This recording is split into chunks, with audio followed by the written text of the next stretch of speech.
माझ्या चॅनलला सबस्क्राईब करा आणि बेल आयकॉन दाबा म्हणजे नवीन व्हिडिओचे नोटिफिकेशन तुम्हाला येतील। व्हिडिओ आवडला तर लाईक करा। हॅलो स्टुडंट, या व्हिडिओमध्ये आपण स्टँडर्ड 8चा थर्ड लेसन सायन्सचा बघणार आहोत। Force and pressure. फोर्स म्हणजे मराठीमध्ये बल आणि प्रेशर म्हणजे दाब। बघा इथे तुम्हाला 3 इथे फिगर आहेत, पहा काय करतायत ते। एक माणूस मोटर ढकलत आहे, एक मुलगा कुत्र्याला ओढतो आहे आणि एका मुलांनी बॉलला किक मारलेली आहे। आता बघा इथे फोर्सचे तुम्हाला 2 प्रकार ह्याच्यात अभ्यासायचे आहेत, contact and non contact force. बघा आता म्हणजे मराठीमध्ये संपर्क आणि असंपर्क बले।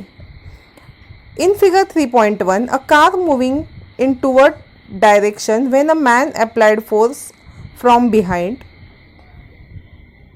A reluctant dog is being pulled by his master and a boy playing football is kicking the ball away. What do you observe from these? A force acts on two bodies through the interaction between them. पहा 3.1 मध्ये motor ढकलणाऱ्या माणसाने मागून बल लावले, force लावलाय बघा त्याच्यात, आणि मोटर ही मोटार गाडी ती पुढे ढकलली गेलेली आहे, मागून फोर्स लावलेला आहे।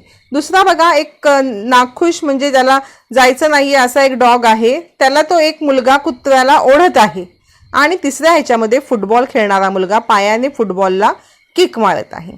याच्यातून आपल्याला काय कळतं की दोन वस्तूंच्या आंतरक्रियेमधून म्हणजे इंटरॅक्शन मधून त्या वस्तूवरती बल म्हणजे फोर्स अप्लाय होतो। बघा गाडी पुढे जात नाही म्हणून तो फोर्स लावतोय, कुत्रा येत नाहीये तटून बसलाय म्हणून तो मुलगा त्याला ओढतोय, आणि बॉलला त्याने किक मारल्यामुळे ती पुढे गेलेली आहे। म्हणजे दोन ह्याच्यामध्ये बॉडीजमध्ये इंटरॅक्शन झालेली आहे आणि त्याच्यातून फोर्स निर्माण झालेला आहे।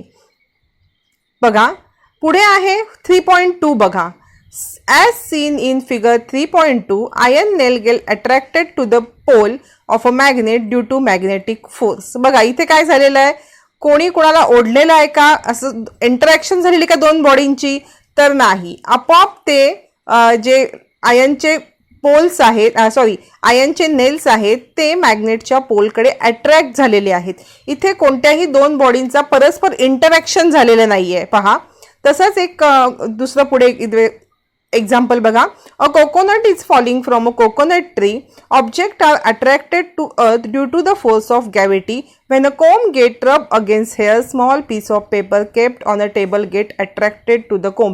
हे आपण 7th स्टँडर्डमध्ये शिकलेलो आहोत फोर्स सगळे आपण, gravitational force, electrostatic force, magnetic force, हे सगळे फोर्स झालेले आहेत। इथे बघा झाडावरून नारळ पडलेला आहे, कोणता फोर्स आहे इथे, ग्रॅव्हिटेशनल। इथे दोन ह्याच्यामध्ये अट्रॅक्शन झाले का नाही, तर तो आपोआप खाली पडलेला आहे gravitational फोर्समुळे।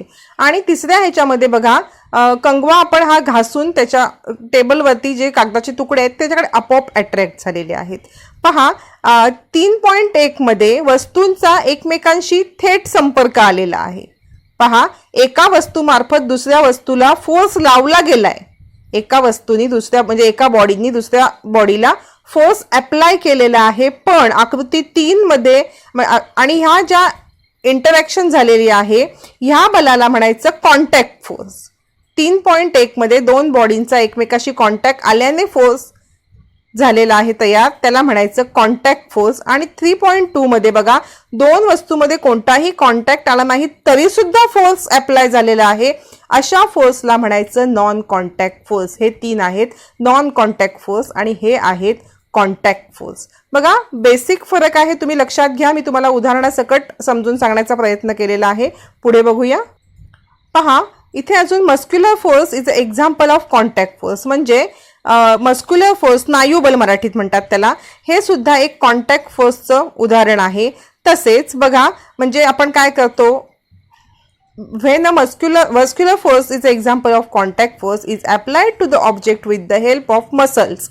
It is applied in several cases such as lifting, pushing, pulling, force like हे झाले कॉन्टॅक्ट फोर्स। मस्क्युलर फोर्स आपण काय करतो, उचलतो एखादी वस्तू, लांब फेकून देतो, हे सगळे दोन ह्याचा कॉन्टॅक्ट आल्यामुळे होतात, त्याला म्हणायचं कॉन्टॅक्ट फोर्स. पण force like magnetic force, gravitational force, electrostatics force act without contact. आपण हे 3 बघितले बघा इथे, मॅग्नेटिक, इलेक्ट्रोस्टॅटिक आणि ग्रॅव्हिटेशनल. हे कॉन्टॅक्ट न येता फोर्स अप्लाय होतात. ह्या एक्झाम्पल आहेत नॉन कॉन्टॅक्ट फोर्सचे. पुढे बघा, when a ball is kept on a table and push a little it moves ahead and get slowed and stop. एखाद्या आपण चेंडूला धक्का दिला की बघा तो पुढे जातो आणि पुढे जाता जाता हळूहळू तो स्लो होतो, त्याच फोर्सनी पुढे जात नाही. तसंच a car running on a plain road travels some distance and stop after the engine is switched off. Engine switch off केल्यावरती सुद्धा थोडीशी कार ही पुढे जाऊन थांबते. This is because of force of friction between the ground surface and the object is motion. In the absence of friction force, the object would have remained in motion. म्हणजे बघा force त्याच्यावरचा काढल्यावरती सुद्धा तो त्या मोशनमध्येच हळूहळू पुढे जातो. Frictional force is a very useful in our daily life. म्हणजे हा घर्षण बल हे आपल्या डेली लाईफमध्ये खूप उपयोगाला येतं. While walking we push the ground behind with our feet. म्हणजे बघा चालताना सुद्धा आपण काय करतो, पावलाने जमीन मागे ढकलत असतो. आणि all the objects in motion have a frictional force acting on them which is acting in a direction opposite to the direction of motion. You must have seen the one tend to slip over banana peel on the street. Similarly, one can slip due to mud. Both these example occur due to reduced friction. म्हणजे बघा रोजच्या जीवनामध्ये आपल्याला घर्षण बल हे जसं उपयोगी आहे, आपण चालताना पावलांनी जमीन मागे टाकतो, घर्षण नसेल तर आपण घसरून पडू, चालू शकणार नाही. आणि घर्षण बल हे सर्व गतिमान वस्तूंवरती प्रयुक्त असतं. गतीच्या विरुद्ध दिशेने ते गेलं आणि ते गतीच्या दिशेच्या विरुद्ध दिशेने सुद्धा प्रयुक्त होत असतं. रस्त्यातील केळीच्या सालीवरून पडणे किंवा चिखलामुळे पडणे ही उदाहरणे घर्षण कमी झाल्यावरती घडतात. घर्षण कमी झाल्यामुळे ही दोन्ही उदाहरणं घडलेली आहेत. पुढे बघूया आपण. पहा इथे नॉन कॉन्टॅक्ट फोर्स तुम्हाला एक एक्सपेरिमेंट दिलेला आहे. Try this. Fill a big plastic tray with a water and leave the 2 bottle floating with magnet at the top. Take 1 bottle near the other. If the north pole of magnet is near south pole of magnet is other pole, the bottle will head towards each other because unlike pole attract each other. म्हणजे बघा 2 बाटल्या कशा, ह्या इथे example बघा. एका टबमध्ये 2 बाटल्या ठेवलेल्या आहेत, त्याच्यावरती फ्लोट करतायत त्या बाटल्या पाण्यावरती, रिकाम्या आहेत. त्याच्यावरती 2 मॅग्नेट ठेवलेले आहेत आणि मॅग्नेटचे बघा नॉर्थ आणि साऊथ पोल एका साईडला असल्यावरती काय होणार आहे, तर हे नॉर्थ आणि साऊथ अपोजिट पोल अट्रॅक्ट होणार आणि ह्या बाटल्या एकमेकांकडे अट्रॅक्ट व्हायला लागणार आहेत. पुढे जाऊन आपण काय केलं, जर ह्याचे हा एका बाटलीवरचा मॅग्नेटची साईड चेंज केली, नॉर्थ नॉर्थ आणले किंवा साऊथ साऊथ आणले, मग काय होणार, तर ह्या बाटल्या एकमेकांपासून लांब जातील. कारण लाईक पोल्स असतात ते रिपेल्स करतात एकमेकाला, परस्परांपासून लांब होण्याचा प्रयत्न करतात. नॉर्थ नॉर्थ साऊथ साऊथ हे असतील. जर इथे नॉर्थ आला बघा, इथे जर आपण ह्या बॉटलच्या इथे एका बॉटलला उलट मॅग्नेट केलं, नॉर्थ नॉर्थ जर जवळ आले तर त्या रिपेल्स होतील, एकमेकांना बाजूला ढकलतील. आता बघा इथे मग कोणतं बल कार्य करतंय, कोणता फोर्स, तर इथे नॉन कॉन्टॅक्ट फोर्स. इथे कोणत्याही प्रकारचा कॉन्टॅक्ट आलेला नाही आहे. हे नॉन कॉन्टॅक्ट फोर्स हे तुम्हाला समजण्यासाठी हे एक्झाम्पल आहे. पुढे आहे बघा आता बॅलन्स अँड अनबॅलन्स फोर्स. बघा ह्याच्यामध्ये तुम्हाला एक एक्सपेरिमेंट आहे. Take a cardboard box, tie thick string to its 2 side and keep it on a smooth table as shown in 3.4. बघा इथे 3.4 आकृती बघा. काय केलेलं आहे, तर पुठ्ठ्याचे 2 खोके घेतलेले आहेत, मध्ये एक दोरी बांधलेली आहे आणि 3.4 ह्या आकृतीमध्ये दाखवल्याप्रमाणे काय करायचं आहे, खोके सपाट पृष्ठभागाच्या टेबलावरती ठेवा आणि 2 टेबलाच्या दोन्ही बाजूंकडे दोरी 2 टेबलाच्या दोन्ही बाजूंकडे खाली घ्या आणि दोन्ही टोकांना परडी बांधायची. बघा तराजू सारखं करायचं आहे. एकाच दोरीला 2 हे तराजू बांधलेले आहेत आणि त्याचे दोरी कुठून आलेली आहे, टेबलावरून खाली, दोन्हीचे टेबलावरून एक दोरी गेलेली आहे आणि त्या टेबलावरती बॉक्स ठेवायचा आहे. बघा दोन्ही पारड्यात सेम वजन ठेवलेलं आहे. दोन्ही पारड्यात जेव्हा आपण सेम वजन ठेवू तेव्हा खोके टेबलावरती म्हणजे हा जो बॉक्स आहे तो एकदम स्थिर राहील. बघा कधी जेव्हा या दोन्ही पारड्यामध्ये आपण सेम वजन ठेवू तेव्हा. पण ज्या वेळेला आपण एका पारड्यामध्ये थोडंसं जास्त वजन ठेवलं तर काय होईल पहा. ह्या वेळेला खोकावरचा हा टेबलावरचा खोका हलणार नाही, कारण ह्या दोन्ही तराजूंच्या ह्याच्यावरती सेम बल म्हणजे सेम ग्रॅव्हिटेशनल फोर्स अप्लाय होतोय. का तर त्यांचं वस्तुमान हे सेम आहे आणि ह्यालाच म्हणायचं बॅलन्स फोर्स. हा जो फोर्स अप्लाय होतोय त्याला म्हणायचं बॅलन्स फोर्स. दोन्ही हे समान असल्यावरती खोक्यावर बॅलन्स फोर्स लावला जातो. पण जेव्हा आपण एखाद्या ह्याच्यामध्ये वस्तुमान जास्त करतो त्यावेळेला काय होणार तर ज्या पारड्यामध्ये जास्त आहे ते थोडं खाली झुकणार, त्यावरती जास्त ग्रॅव्हिटेशनल फोर्स अप्लाय होणार आणि खोका थोडासा त्या पारड्याच्या साईडला झुकणार. मग ह्यावेळी त्या खोक्यावरती त्या बॉक्सवरती कोणतं बल कार्य करणार तर अनबॅलन्स फोर्स. जेव्हा समान वस्तुमान होतं दोन पारड्यामध्ये तेव्हा त्या बॉक्सवरती बॅलन्स फोर्स होतं, कारण दोन्ही पारड्यांवरती सेम ग्रॅव्हिटेशनल फोर्स अप्लाय होत होता. पण जेव्हा आपण एका पारड्यामध्ये जास्त वजन टाकू, जास्त वस्तुमानाचं हे टाकू, तेव्हा तिथे काय होणार आहे तर तो पारडं खाली जाईल आणि तो बॉक्स सुद्धा त्या पारड्याच्या साईडला जाईल. तेव्हा तिथे अनबॅलन्स फोर्स अप्लाय केला जाईल. बघा बॅलन्स फोर्स आणि अनबॅलन्स फोर्स तुम्हाला एकाच एक्सपेरिमेंटमध्ये एक्सप्लेन केलेला आहे. पहा पुढे पहा. नेक्स्ट कन्सेप्ट आपला आहे इनर्शिया. इनर्शिया म्हणजे मराठीमध्ये त्याला जडत्व म्हटलं जातं.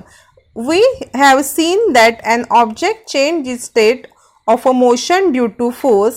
In the absence of a force, object exhibit a tendency to remain in the existing state of motion. Let us see the following example. म्हणजे बघा बलामुळे फोर्समुळे त्या ऑब्जेक्टची स्थिती बदलते, पण फोर्स शिवाय त्या ऑब्जेक्टला त्याच्या गतीत फोर्स शिवाय पदार्थ ज्या गतीमध्ये आहे त्या स्थितीत राहण्याची प्रवृत्ती दाखवतात. ह्याच्यासाठी तुम्हाला एक ॲक्टिव्हिटी दिले.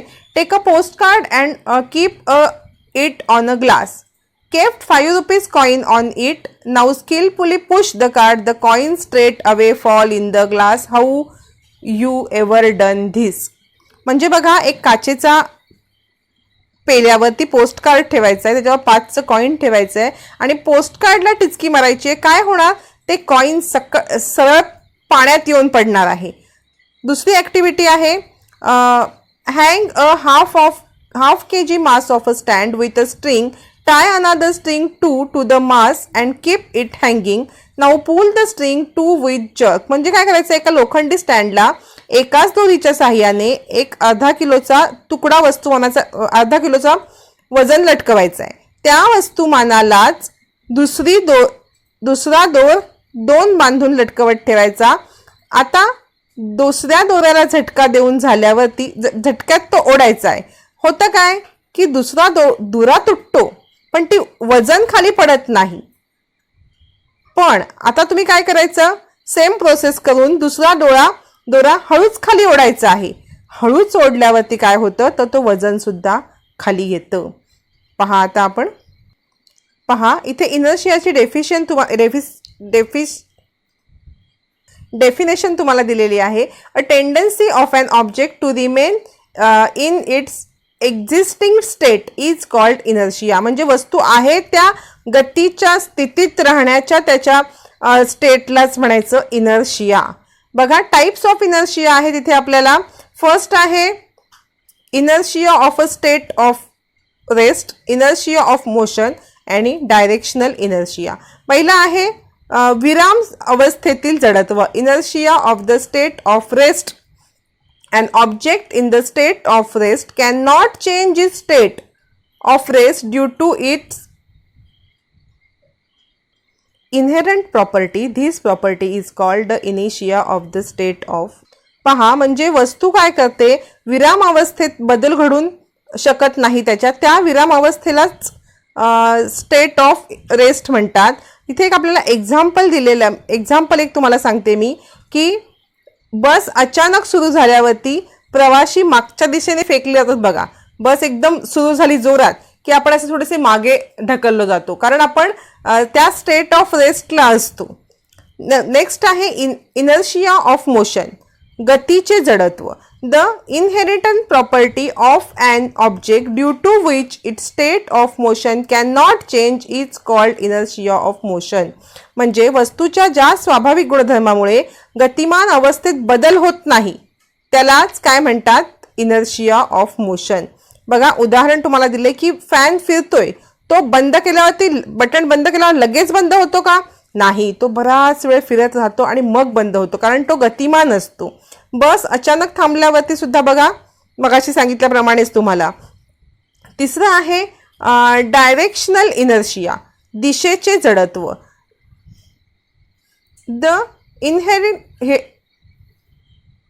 The inherent property of an object due to which the object cannot change the direction of its motion is called directional inertia. वस्तूच्या ज्या स्वाभाविक गुणधर्मामुळे ती आपल्या गतीची दिशा बदलू शकत नाही त्याच त्या दिशेचं डायरेक्शनल इनर्शिया असं म्हणतात.